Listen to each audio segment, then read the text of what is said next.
Hello everybody, Shift Your Mindset here, new episode, inspired by one of the guys who is watching also this channel, my friend Chris.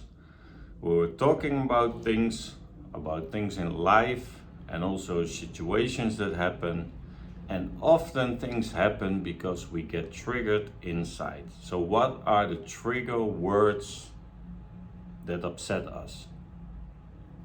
That's today's episode, because when I'm talking to somebody, my wife or my friends or whatever, someone says something that triggers a feeling inside. And that feeling is an emotional response on something they are saying. If you look on the internet, triggering words refer to words or phrases that provoke an emotional or psychological response, often related to trauma, negative experience, or deeply held beliefs. That's where it's coming from. So it's triggering something inside yourself. The other person is only the messenger, or the situation, what is happening, is the messenger, but it's not the one you can put your guilt on. Who's to blame? You are to blame because something inside you is triggering you. And how beautiful it is that we can solve this problem. That if someone says something to us, that we don't feel it as hurtful. But hey, it's your opinion. So we have a mind that's open but not attached to anything. So the charge of the emotion you free yourself from. These words can lead to intense emotional reactions such as anger, anxiety, sadness, or stress. All emotions we all experience in life. So psychologically point of view, triggering words stem from past trauma. And we have to recognize the link between the words and our emotional history. And as a JW or an ex-JW, we have a very emotional history. And if we are understanding the root cause of the reaction, then you take the first step to healing.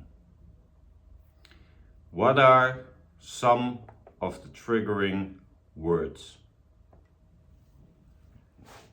There are so many triggering words, but I think the most triggering word in the past was for me the truth. When I was an ex-JW and I was disfellowshipped or removed, that was the number one triggering word for me. And from a Jehovah's Witness point of view, the truth is something special. The truth is the translation for the JW organization.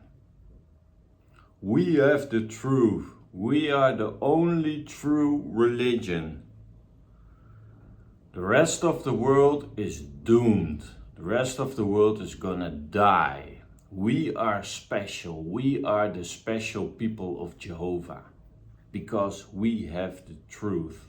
It's a mind game, a very successful mind game they practice to give people that feeling that they are special, because our ego wants us to feel special, that we have accomplished something, that we are part of one bigger plot in life. So that's why the truth for Jehovah's Witnesses is such a special word. For ex-Jehovah's Witnesses, it's a triggering word in another way. We think, the truth. What is the truth? They don't have the truth. You aren't allowed to research in another Bible. They only have that Bible of them. You aren't allowed to do something. What is the truth? We know now that there is no truth. Everyone has his own truth. I have a certain view on a point, but you can have another view on a point. So everybody has his own truth. So there is no general thing like the truth.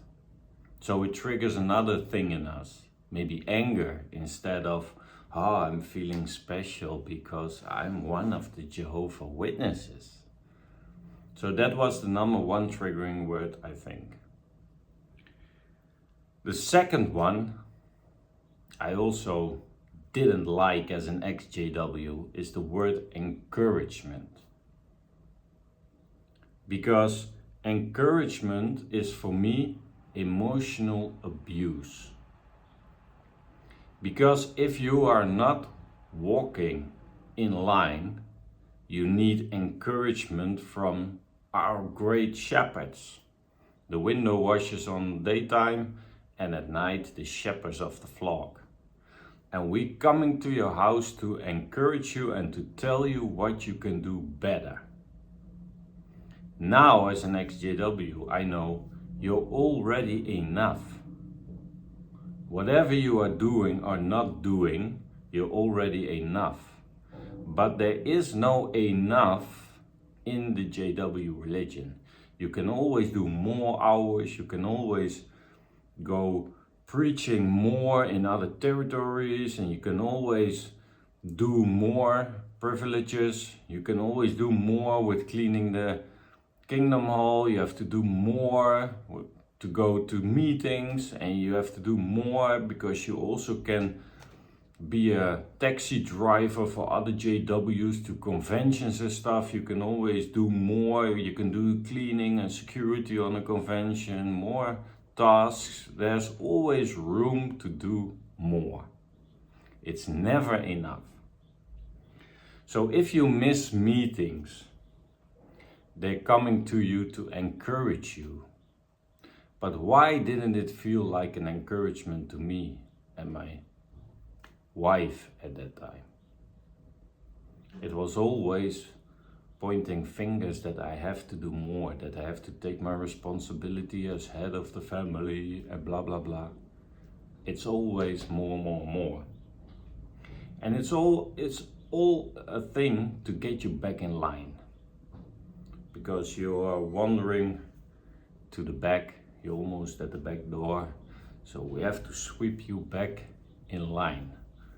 But as an ex-JW, encouragement is not triggering at all. I can encourage someone now to chase their dreams. I can encourage someone to follow their path, to search for that freedom he is looking for or she is looking for. To encourage one because you deeply care about someone. Without that agenda, everything is gone. That whole agenda is gone. Because you only are going to encourage someone in the JW religion if they are not doing what the organization wants them to do. Otherwise, you don't go there to encourage people. There was always something wrong with that person. And then we go encourage you. So it's conditional. And as an ex-JW, it isn't a triggering word at all for me. Because now it's about unconditional love. And encourage people to make their best life and to be the best version of themselves. If they want to. If not, it's also good. It's always good enough. The third one is spiritual food. As an ex-JW, spiritual food, it isn't a triggering word for me at all because for me it says nothing. Spiritual food, yeah. A good book maybe or whatever, but it's not something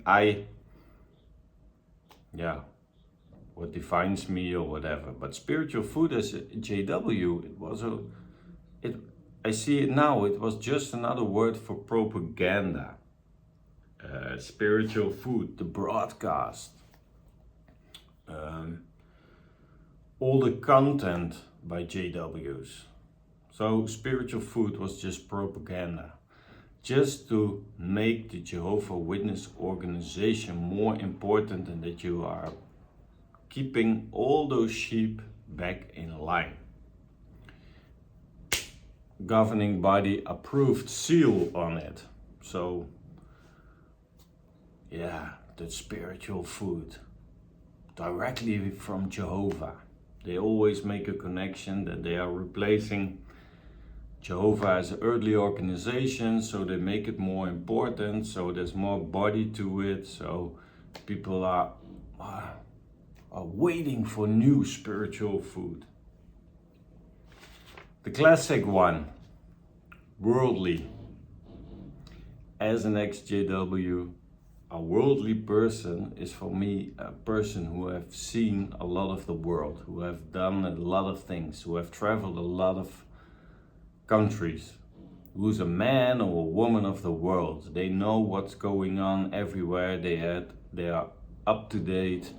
They have a broad, wide knowledge about almost everything. That is for me a worldly person. They know how it goes in the world, how everything is being managed, whatever. But a worldly person is a triggering word as a JW. Oh, that's a worldly person. And it triggers inside of me that they are bad. That's what it triggered in me as a JW. It's a worldly person. You are not a Jehovah's Witness, so you're not special. You don't belong to be around us. You're gonna get destroyed in Armageddon. That emotional reaction triggered me inside. Someone who isn't important enough for Jehovah to be saved. But it always was triggering inside me, we are better than you. The other one is apostate. That's a triggering word only for JWs. It's not a triggering word as far as I know. Let me know in the comments if it's triggering you as an ex-JW. Is it triggering you? I don't know an ex-JW who's triggered by the word apostate. Maybe they are even proud of it, so it's not triggering any anxiety or anger inside of them. But it's a triggering word if you are a Jehovah's Witness. Why? Because an apostate is an enemy. And if you spot someone who's an enemy, you're gonna attack that enemy. They are fully in attack mode on apostates. And that's the mind game the governing body is doing with the JWs, to let them know that person is not obeying Jehovah's policies and rules. And you have to keep your distance from him or her. That is the enemy. Okay. One of the most triggering words when I was a JW is the next one. Leave it in Jehovah's hand. Sven. For me, it's bullshido number one. It's complete nonsense. Why? Because we don't want to burn our fingers on this case. We want this to be, you have to be quiet. Leave it in Jehovah's hands. If something was with me, they were at my doorstep in 2 seconds. Sven, you have to do this, you have to do that, you have to do that, you have to do that, you have to do that. But if I was saying something as a ministerial servant over an elder, about an elder, someone who was higher in ranks, then suddenly it became, leave it in Jehovah's hands. If an elder was doing shady business stuff, financial, leave it in Jehovah's hands. It will come out. Jehovah always takes care of his people. He keeps the congregation healthy. Don't stress, Sven. Yeah, but this here in this scripture says, no, leave it in Jehovah's hands. Then suddenly they didn't want to burn their fingers on that case, because then they have to make the hard decisions to maybe let an elder go, or it's gonna cause rumors in the congregation, and they are afraid of anything being in the open, to show other people that also people are only human, even if they are an elder or circuit overseer or whatever, district overseer, doesn't matter. But always when I was saying something, hey, I have to do this, but why isn't he doing that? He's an elder, why do I see him? I don't see him in the ministry. Where is he getting his hours from? Studying with his children? I never see him in the ministry. Why isn't he in the ministry? He has to be an example in the ministry, blah, blah, blah. And then it's, leave it in Jehovah's hands. That was the most triggering, one of the most triggering words I always experienced as a JW.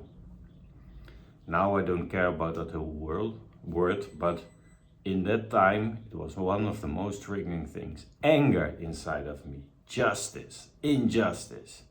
I was all about being equal and fairly treated. And it wasn't the case in the Jehovah's Witnesses. I saw it in every congregation. Things were not like you think it is. Love, also double now. Love as a JW, triggering word. Translation for love is, I'm snitching on you. I love you so much. I saw you smoking. I love you so much. I'm gonna tell the elders. Oh, I love you so much. Love. Walking on eggshells. Why was I walking on eggshells? Because they were so damn sensitive in my congregations that I had to walk on eggshells out of love to not hurt someone's feelings, because they were so damn sensitive about everything. You couldn't give them an honest answer because they were so sensitive, and then they were hurt, and then it was suddenly my problem. While I only say something out of the best interest, out of love. It was for me out of unconditional love. But the other parties see it as an attack. So you have to snitch on others out of love. You have to confront people out of love. You have to shun people out of love. You have to throw your children out of your house out of love. Everything out of love. Love for me now as an ex-JW is not triggering. It's one of the most beautiful worlds because it's an unconditional love. I don't judge. I don't do things now out of love as a JW. I do it out of love because that's the person I am deep inside. If my wife wants to do something, I say, that's fine, okay, out of love. So you're not that restricted anymore about boundaries, but it's about that feeling, loving each other, and have the best interest in someone. And having the best interest in someone is not snitching to the elders, but maybe just have a talk with someone. Don't always have to be a consequence directly if you do something. Love is another thing. It's nothing to do with a JW love. Reproach, also a triggering word. And for me, it's not a triggering word, but as a JW, it's just a way for them to silence any critics. If you, like CSA cases, if you want to go to the authorities, they say, "Oh no, don't go because you then there's reproach on Jehovah's name."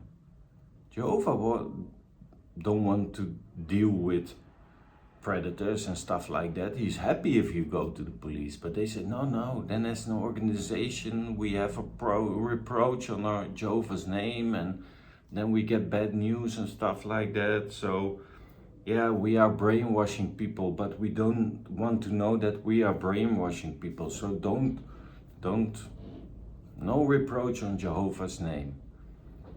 And now reproach, if someone is doing something that's his own individual consequence. There's no reproach on me if my wife is doing something. I don't say, "Oh no, don't say anything," because then there's reproach on our family name or whatever. So it's a whole other thing now, reproach. But as a JW, it's a mind-triggering word for sure. And one of the things they love is the triggering word persecution.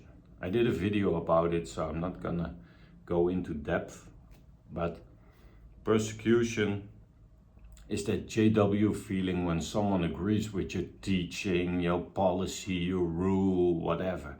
Then, oh, we're getting persecuted. No, you're getting persecuted by, for example, a government because you do things you don't say you do. Like Norway. No, we don't shun. Norway says we reject your funding because we see that you have a huge impact on people when you are shunning people. So that's not persecution, that's justice. There's no other word. It's just justice. You have to follow the laws of the country. Laws are clear. If you don't follow the laws, then you get it. It's action, consequence. It's nothing to do about persecution. So I know the JWs have a persecution problem and a complex because they think everyone is out there to get them. You're not that important, believe me. The other one is Jehovah's chariot is moving.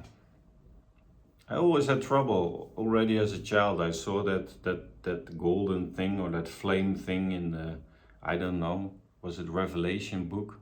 That red book, I believe. You saw the chariot moving and the wheels can go all the ways and stuff like that. What do you want with the chariot is moving? So sorry guys, but I don't get that one. And you have a lot of triggering words are, and a few examples, and then I'll quit. The governing battle family, blah blah blah, governing body and battle family sends you their love, and we all clapping like seals. But that was triggering also, because do you want to send your love back to them? And then we started clapping like seals, huh? And that was triggering for me. Also, later on, I thought, why can we,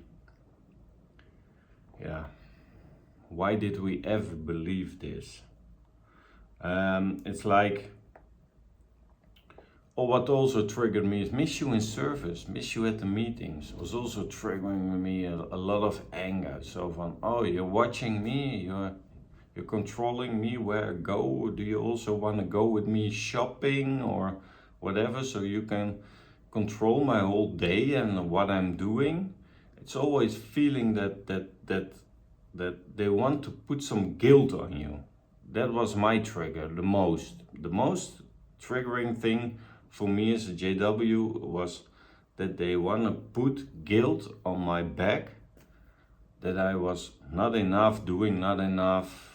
We miss you at the meeting. If I didn't go to the meeting, I didn't want to go to the meeting. So, but then sometimes after the meeting, someone was at my door, and to see where I was, it's like yeah, it's like the Gestapo, that they ring every doorbell to see if there's someone hidden in that house. That feeling, I got suffocated.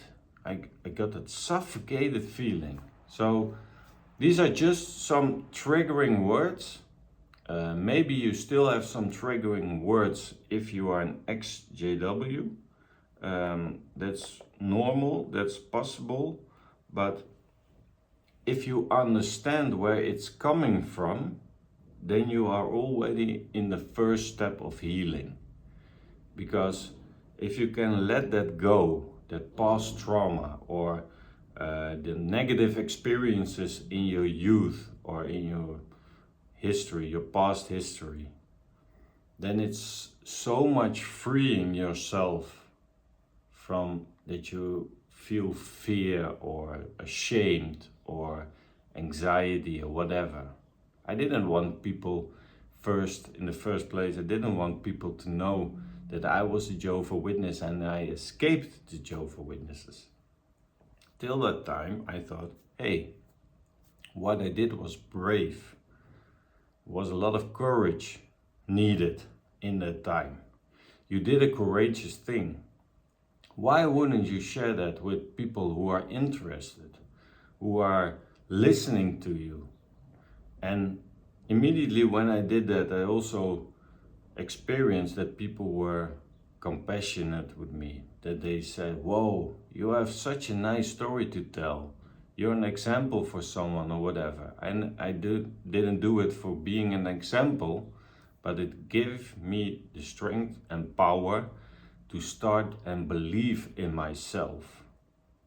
So if you want to solve this, you have to know what are my triggers and what is it triggering, where is it coming from. And a lot of triggers, you know, it's coming from your past trauma or negative experiences as a JW. But how beautiful that you can turn around those triggers in a more positive way, that you not see it as something that happened to you, but happened for you. To be that strong girl now, to be that courageous man now, to make your own path, to live your own life, to make your own decisions, to develop your inner moral compass, that you already know what to do. Because you have that feeling, that gut feeling that tells you, I want to do this, I want to do that. There's nothing wrong with going after the things you like the most. Whatever there is, a God, a universe, a spirit, He wants you to be happy.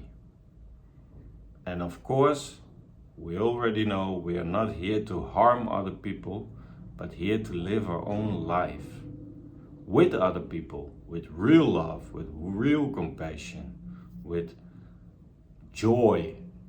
Because otherwise we only had negative emotions, but we are also experiencing good emotions, and you're here to express yourself, to believe in yourself, to make the fullest out of this life. So these were the triggering words. Thank you for watching. See each other on the next episode. Let me know what are some triggering words for you still, maybe, or I didn't do them all now because then we were here for hours, but I'm anxious to know what are triggering words to you. Thank you very much for watching. See each other on the next episode.